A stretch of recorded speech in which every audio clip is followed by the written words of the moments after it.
Welcome to our YouTube channel, where we explore the world of personal development and self-improvement. Today, we're diving into the transformative insights of Presence by Amy Cuddy, a groundbreaking book that explores how we can harness the power of our presence to create a more fulfilling life. So, let's dive into the summary of this incredible book. But before we dive into the content, I kindly request a moment of your time to appreciate this video by liking it, subscribing to the channel, and ringing that notification bell. Your support means a lot to me. Thank you so much. In Presence, Cuddy introduces the idea of presence as the ability to bring your authentic self to challenging situations, allowing you to connect with others more deeply and perform at your best. Amy Cuddy, a renowned social psychologist and TED speaker, delves deep into the concept of presence and how it can impact every aspect of our lives, from career success to personal relationships. One of the most famous concepts from Presence is the idea of power posing. Cuddy discusses how adopting open, expansive postures can increase confidence, reduce stress, and help us project an aura of strength and authority. Presence by Amy Cuddy is a science-backed book that explores how to access your authentic self and project confidence in high-pressure situations. It offers practical advice for improving your presence through body language, self-narrative, and mindfulness. Amy Cuddy is an author and psychologist who teaches at the Harvard Business School. In 2012, she became world-renowned for her TED Talk on the benefits of power posing. Her first major book, Presence, is a New York Times and Washington Post bestseller that has been translated into 30 languages. Presence is a life-changing guide to growing your self-confidence that shows how posture, mindset, and body language all expand your feeling of empowerment and your communication skills. Imagine your first weekly team meeting at your first job out of college. As you hear your coworkers talking about their projects, you shrink with fear. You have no idea what they're talking about, or what you're doing for that matter. This happened to me just a few days into my first real job after college. Although it was terrifying, it wasn't the first time I'd felt so helpless, inferior, and behind. Whether it's at a new job or while giving a presentation, I'm sure you too have some moments like these you can recall. You may even feel this way right now, but you don't have to. In her new book Presence, Bringing Your Boldest Self to Your Biggest Challenges, Amy Cuddy will teach you all about how to stay confident even when you don't feel like it. Here are just 3 of the many empowering lessons from this book. If you want more courage and the ability to handle stress better, find and write about your top core value. Beat feelings of powerlessness by remembering past wins and other positive events. Your posture is evidence of how you feel about yourself, and by improving it even right now, you will become more self-confident. Let's dive right in and discover how to become more confident. Lesson 1. Find your top core value and write about it if you want to handle stress better and become more courageous. You know that playing to your strengths will make you more confident, but how do you do it? While some self-help books will tell you to use affirmations, they don't always work, unless you utilize the power of your core values. To get started, follow the pattern one Stanford psychologist used for a study on strengthening core values. First, write out everything that's important to you. You might include ideals like spirituality, diligence, or love. Once that's done, narrow down just one that you feel is your core value. Then, write an essay about it, including why it's important to you. Although simple, this technique has the power to make you more confident and better at handling stress. And multiple studies confirm the potential this exercise has to improve your courage. One had a group of participants write about core values while a control group wrote about general subjects. Once the essays were finished, researchers put participants into stressful situations to see how they reacted. Those who had written about random topics had an increase in stress hormones, while those who wrote about core values had none. Writing about your core values will give you a major confidence boost. Consistently utilizing their power isn't so easy though, but we're going to learn about that in our next lesson. Lesson 2. Reminding yourself of past wins is a great way to beat powerlessness. Do you feel like there are some aspects of your life that are out of your control? The author once got a message from a woman named Cassidy who was really struggling with these feelings. Cassidy had been a great track and field athlete throughout school, but once college was over, that part of her life was gone, and her confidence had gone with it. Sometimes all it takes is just feeling helpless to make you actually powerless. Breaking the cycle takes an understanding of two systems that govern this aspect of your life. The approach system makes you want to try new things and be adventurous. It's alive and well in outgoing people who are good at taking advantage of professional and social opportunities. The inhibition system does the opposite and keeps you cautious.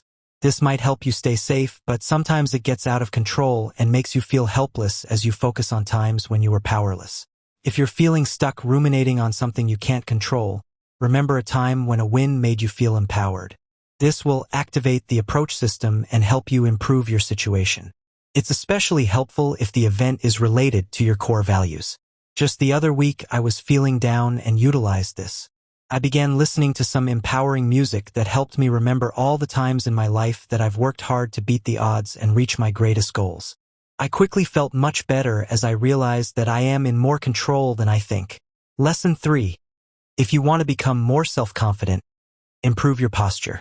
Would you believe me if I told you that you can improve your feeling of empowerment right now just by moving your body? You might doubt me, but try it out by sitting more confidently and you'll notice the difference immediately.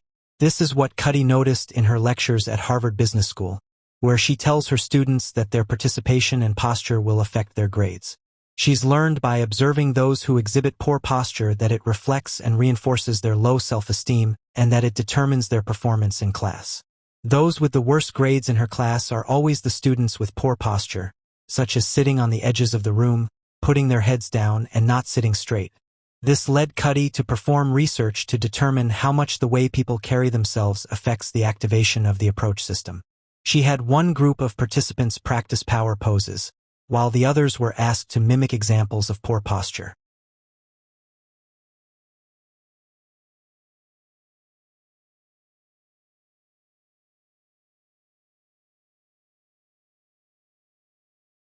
Of the two groups, 33% of those who had performed a power pose showed signs of an elevated approach system, while only 8% of those with poor posture did. So if you want to feel confident, remember that acting confident in how you sit or stand will work to activate the parts of your brain that make you more courageous. What an empowering book. I wasn't sure what to expect of presence at first, but now I'm excited to practice these tips to become more confident. This isn't your average advice on courage, and between the actionable tips it gives and the science to back up why they work, this book will change your life. Presence by Amy Cuddy is an insightful exploration of how our physical presence has the power to shape our thoughts, feelings, and behaviors. Here's why this book is worth reading. Backed by scientific research, it provides evidence on how adopting powerful body language can positively impact our confidence, performance, and overall well-being. The book offers practical techniques and exercises that readers can apply immediately to improve their presence, communicate authentically, and connect with others on a deeper level. Through compelling personal stories and relatable examples, Cuddy takes abstract concepts and transforms them into actionable insights, making the topic of presence engaging, relatable, and definitely not boring. Here is a sentence showcasing the greatness of a quote of this book. The body says what words cannot. The body never lies. Martha Graham, dancer. Amy Cuddy. Countless individuals have shared their success stories after applying the principles of presence to their own lives. From landing that dream job to overcoming stage fright, the impact of embracing your true self and projecting confidence is truly profound. Cuddy draws on years of psychological research to support her claims about the power of presence. Through engaging interviews with experts in the field, she provides a solid foundation for understanding the science behind body language and its effects on our emotions and behaviors. As Amy Cuddy writes, "Don't fake it till you make it. Fake it till you become it." This powerful mantra encapsulates the essence of presence, the idea that by embodying the qualities we aspire to have, we can ultimately become the best versions of ourselves. In Presence, Amy Cuddy delves into the neurological mechanisms underlying the mind-body connection, demonstrating how our physical postures can influence our thoughts and emotions. Through a series of practical exercises and real-world examples, she guides readers on a journey of self-discovery and personal empowerment. Those are the individuals who truly deserve to immerse themselves in this extraordinary book. Anyone wishing to up their communication skills, Anyone who wants to be more confident in life. Anyone who hasn't yet experienced the benefits of power posing. The 16-year-old that wants to do great things but thinks they're too shy and can't change that. The 37-year-old office worker who'd like to stand up for themselves better so they can get a raise. And anyone that wants to learn how to become more confident. Do you tend to feel anxious about new situations or performances? Do power poses actually work? How can body language change the tone of a conversation? Perhaps you've tried giving yourself a pep talk before an event, but you still didn't quite feel like you put your best self forward. In Presence, Amy Cuddy says that embodying presence allows you to be your true self without thoughts of self-doubt. Read below for some short insights of Presence by Amy Cuddy. According to Cuddy, presence is having faith in your abilities and feeling comfortable in your own skin, which naturally leads to an easy, confident mindset where you don't overthink what you're doing or get distracted by what might go wrong. She adds that when you embody presence, you exhibit agency over your self-expression, what Cuddy calls personal power. For example, if you have presence while giving a presentation, you can communicate clearly and confidently engage with the audience through your body language and speech. Cuddy explains that when you don't have presence and instead feel anxious about a situation, you tend to project your negative feelings onto other people. For example, you think, "I'm not smart enough or talented enough to get this job," and then you assume that other people perceive you that way, too. This kind of self-doubt can spiral. You adopt a protective posture by hunching, for example, which gives off a negative, closed-off impression to others. You might start to panic, which inhibits clear thinking and lowers your performance despite your preparation. Or, if you overcompensate for your lack of confidence, others may perceive you as insincere or manipulative. Odds are, Cuddy argues, if you're trying too hard to manage your persona, it's likely to reinforce your initial anxiety and leave you fixating on how you could have done better. Let's continue exploring the key takeaways of the book to gain further insights and knowledge. How will presence benefit you? In addition to avoiding stress and negative thought spirals under pressure, Cuddy asserts that presence has numerous benefits. It encourages you to be proactive and take on challenges, improves your ability to build trust and connect with others, enables you to think clearly and creatively, and increases your resilience even when things don't go your way. Each time you experience one of these benefits of presence, the behavior is self-reinforcing. With each small win, you'll feel less anxious the next time you're in a similar situation. Eventually, you'll find that being fully present and putting your best self forward comes effortlessly. Presence makes you more proactive and optimistic. One major benefit of presence is that it makes you more proactive and excited to take on challenges. This opens up new opportunities that you might have otherwise avoided due to a fear of failure. When you have this enthusiastic mindset, you're also able to reframe your nervousness as excitement, which improves your performance. For example, say you're about to begin a competition, and you notice your heart rate increases and you have butterflies in your stomach. Presence, reinforced by your body language, allows you to acknowledge the feeling and frame it in a positive way. "I can't wait to put my hard work to the test," rather than feeling like you might choke under pressure.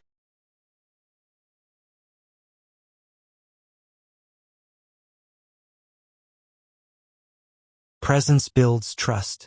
In addition to making you proactive and optimistic, having presence and being able to show people the truest, most confident version of yourself enables you to gain the trust of others quickly.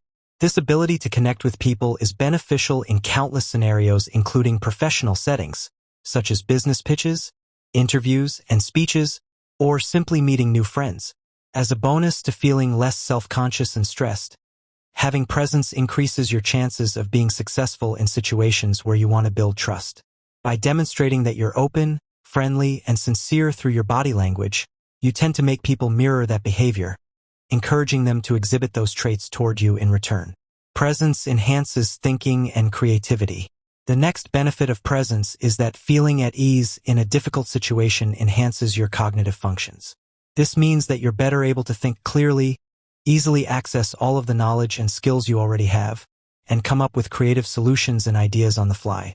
On the other hand, when you're worried about how you're perceived or how well you're doing at a given task, your anxiety hinders your performance in these areas and makes you more susceptible to external pressures. For many of us, public speaking is akin to a waking nightmare. But the good news is it doesn't have to be. As author Amy Cuddy explains, the difference between delivering a mumbly, shaky message and a cool and confident one comes down to controlling your body and nervous system. And this isn't as difficult as you may think. With a handful of simple exercises, a focus on adopting good postures, and breathing techniques, these insights show us how to turn any presentation from a boring snooze fest into a captivating performance. With these tips, you'll know exactly what to do the next time you're facing a stressful situation. In these insights, you'll learn why you may want to make power posing your next healthy habit, how mastering your nervous system is only a few deep breaths away, and why your sitting posture may have kept you from speaking up in class. 1. Our body conveys more about us than our words, so body language is crucial for communication. Imagine you're trying to put your baby to bed and ease them to sleep with a lullaby. Now imagine you're delivering the lullaby with wide eyes, a furrowed brow, and your shoulders hunched forward. No matter how soothing your voice may be, your body language will send an aggressive message that won't be very useful in lulling your child to sleep. This is because our bodies sometimes express more about us than our words. In a 2000 study at Harvard University, psychologist Nancy Etkoff ran trials that revealed just how important body language is for communication. There were two groups of people in the study. The first group was made up of people who had aphasia, a condition where you have trouble understanding speech. The second group consisted of people with no speech comprehension difficulties. Both groups were shown videos of people talking. Sometimes the people in the videos were telling a lie, sometimes they were telling the truth. The participants were asked to try to detect the lies from the truth. Interestingly, the study showed that the group with aphasia was consistently better at detecting lies. Etkoff believes this is due to the fact that, since they have trouble understanding the words themselves, they pay more attention to body language than those who can understand the words. And it's in this body language that the person's true feelings and thoughts can be read. As the study proved, body language is a key part of communication, since it reveals signs of our true feelings. This is worth paying attention to, especially when you're delivering an important speech. For example, if you're trying to deliver a motivational message, your intentions can be undercut if your body is tense and balled up, since your audience will pick up on this inconsistency. To be an effective communicator, your words should therefore match your body language. For this to happen, you need to truly believe in the message you're delivering. In other words, you need to be authentic in your communication, and we'll look at precisely how you can be more authentic and communicate more effectively in the insight ahead. 2. It's easy to affirm your core values, and doing so makes you more convincing and resilient to stress. There is no shortage of self-help books that expound upon the benefits of self-affirmations, such as repeatedly telling yourself, "Every day I get better and better," or "I always see the bright side of life."